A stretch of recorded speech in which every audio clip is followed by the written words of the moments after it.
This is speedrunning the Jays Yankees ALDS, where we start north of the border. Thankfully for the Yankees, Vladdy has been slumping lately and hasn't hit a homer in a month.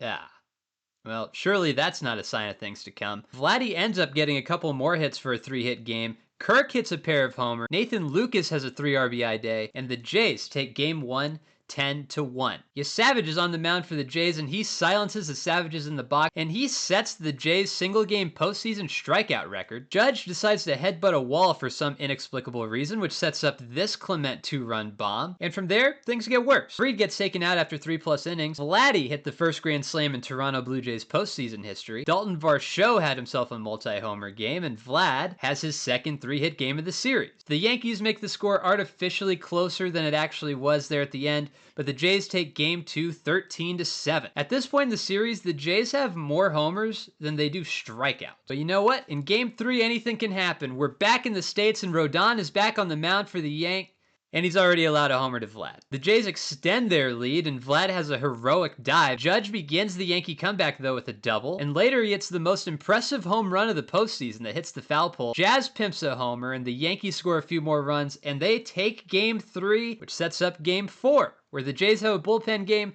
and the Yankees have Cam Schlittler on the mound. Guys, you gotta stop pitching to Vlad. He has like 9 RBIs this series. Have you ever heard of an intentional walk? Ryan McMahon ties the game, though, just a few innings later. George Springer drives in a run on a sacrifice fly there in the 5th. And a few innings later, Clement hits a laser at Jazz that he bobbles and eventually turns into a Nathan Lucas 2 RBI single to give the Jays some insurance. The Jays' pen makes it interesting in the 8th, and the Jays ultimately hang on to win game 4. So hey, Toronto. Start spreading the news, bitches. Because you're going to the ALCS.